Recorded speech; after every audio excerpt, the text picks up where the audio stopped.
how FSI is calculated for redevelopment to arrive to correct area eligible. That's why I say, my dear friends, that before even thinking of redevelopment, you should first have the conveyance of your society. Second, the society's name on the property card. And third is the feasibility report. Now, I'll tell you why I'm telling you why I'm pressing for the feasibility report is that once you know that what is the potential of plot, how you will come to know? It will depend upon the width of the road. If the width of the road is bigger, you will get more FSI. If it is located somewhere near, the commercial things where there is a parking needed, so your architect will suggest you that if you want more FSI, then we'll go under the scheme of 311. So you will have a separate parking area for the public, but that FSI will be utilized in your project. So you will get more FSI and more corpus fund. So these all things will be suggested by the independent architect when you go for him for the feasibility report. In the feasibility report, why again I am stressing is, हमें builder को ये नहीं बोलना है कि आप हमें क्या देने वाले हो.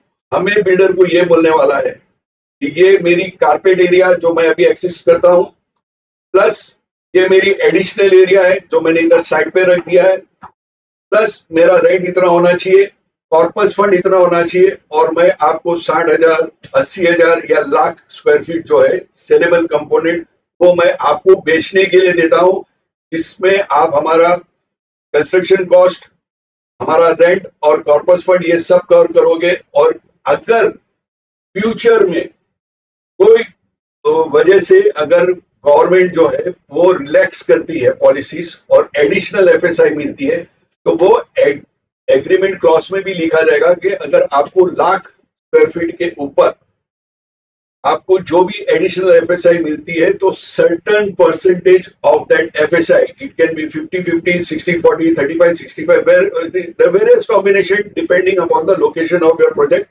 and what is the prevailing market rate there. That percentage of that additional FSI will be given to the society. ये सब मिस आउट हो जाता है. ये अगर पीएमसी जो है वो आपको ये डिटेल में नहीं बताएगा, ये इंडिपेंडेंट आर्किटेक्ट बताएगा, बिकॉज का कोई स्ट्रिंग अटैच नहीं है किसके साथ में.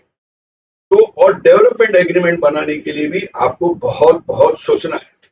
सेकंड चीज जो है कि पोटेंशियल फाइनेंशियल रिपोर्ट के साथ साथ ये बहुत जरूरी है कि ईच एंड एवरी मेंबर को 79A के प्रोविजंस समझना बहुत जरूरी है. क्या हो जाता है, अक्सर पाया गया है कि जब एसजीएम बुलाई जाती है रीडेवलपमेंट को लेके और डेप्यूटी रजिस्ट्रार का ऑफिशियल्स जो है वो आते हैं, तो वो सरसरी तौर पे देखते हैं कि भाई कितने वोट आए, कितने लोग एग्री कर रहे हैं रीडेवलपमेंट को लेके और कितने लोग नहीं एग्री कर रहे हैं. और ये जो मेन जो मुद्दा है 79A, इसका जो पॉइंट वाइज जो डिस्क्रिप्शन दिया गया है उसको डिस्कस नहीं किया जाता है. तो पोटेंशियल फाइनेंशियल रिपोर्ट के साथ साथ आप किसी को ऑफिशियल्स को मतलब किसी इंडिपेंडेंट आर्किटेक्ट को बुलवाइए और आप 79A को पॉइंट वाइज समझने की कोशिश करिए. एंड एक दफा ये चीज हो गया, then you can move ahead.